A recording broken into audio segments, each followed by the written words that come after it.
Bonjour, chers amis, chères toutes, chers tous. Bienvenue sur Culture Média Algérie.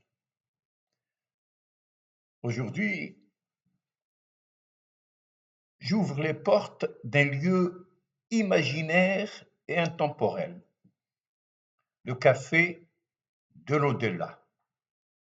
Ici, des figures venues du passé et du présent dialoguent, traversant les siècles, pour interroger notre monde. Pour ce premier épisode,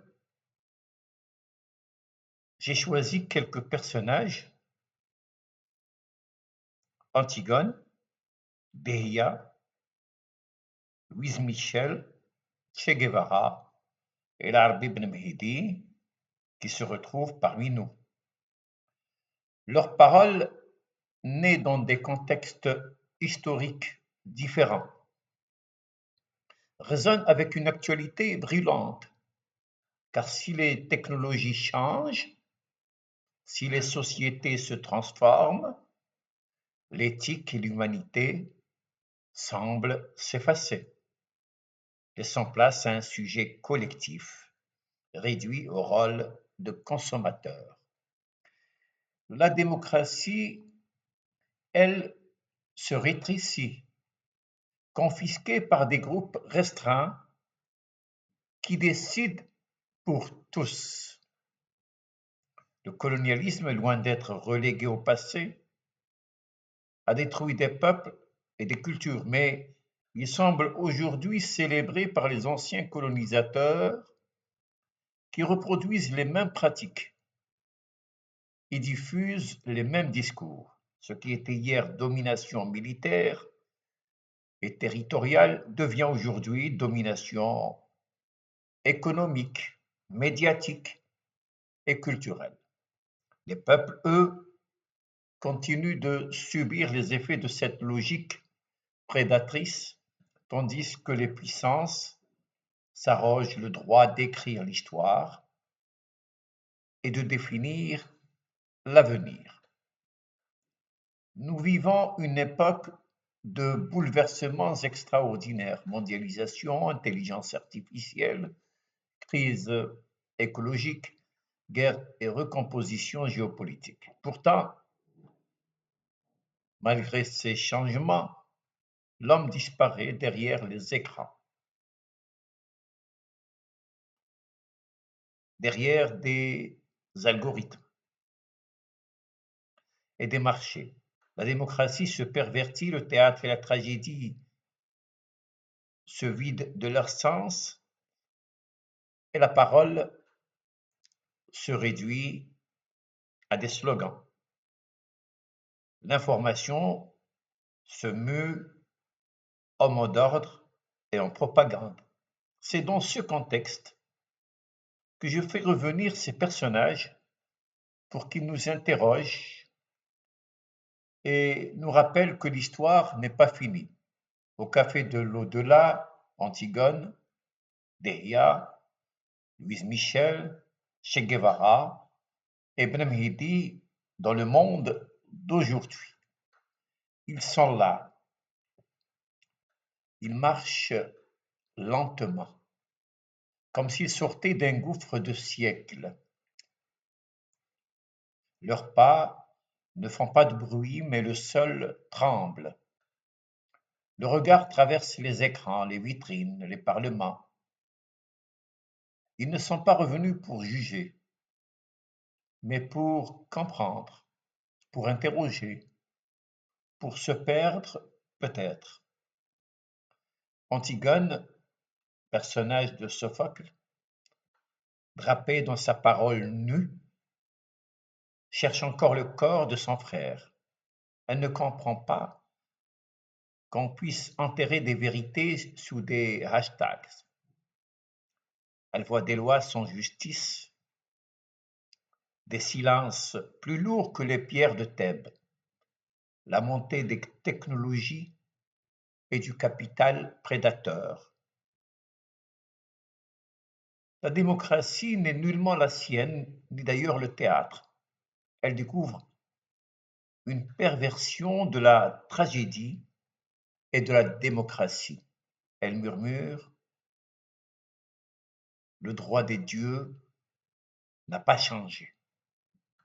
Mais les dieux ont-ils déserté? Behia farouche et fière, morte en 705, scrute les frontières effacées, fixe bien Antigone.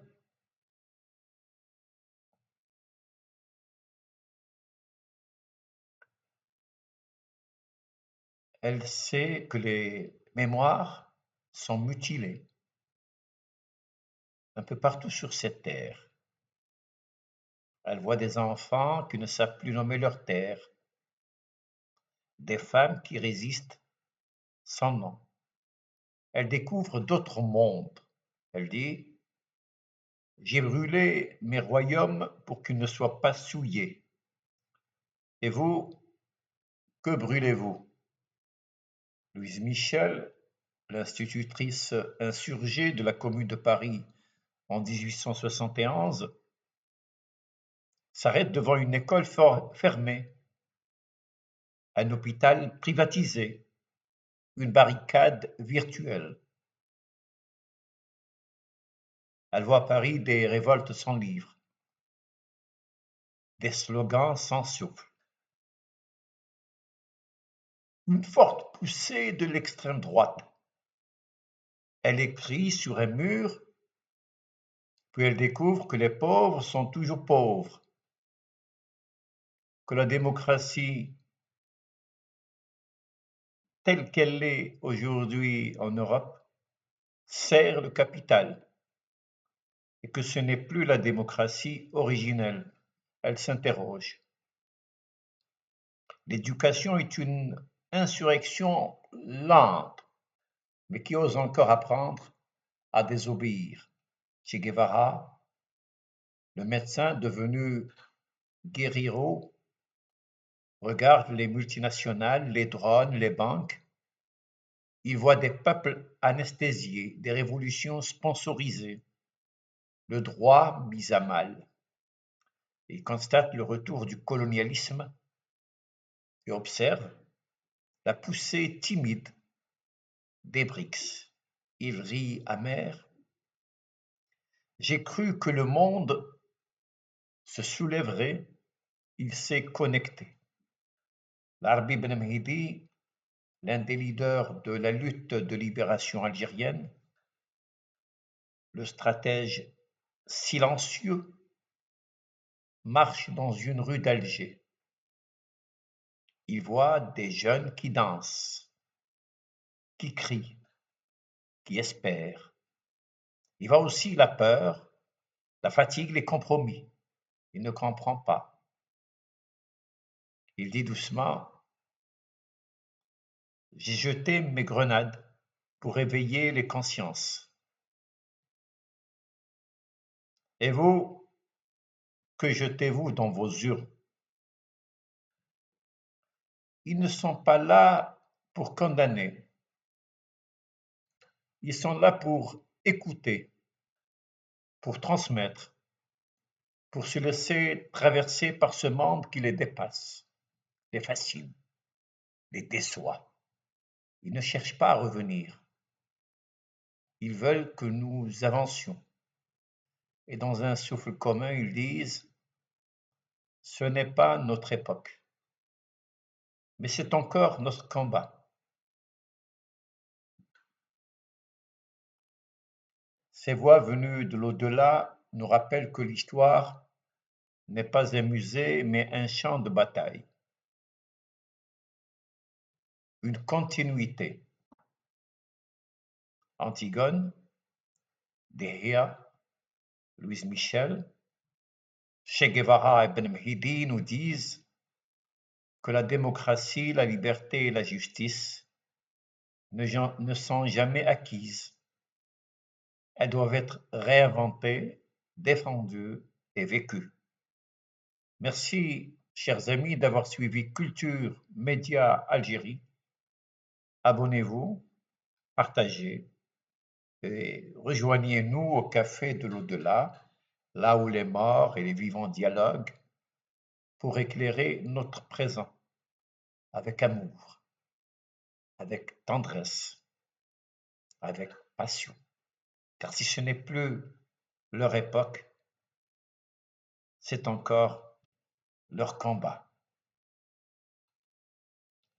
Merci, chers amis, de votre attention et à bientôt. À bientôt. Encore une fois, merci.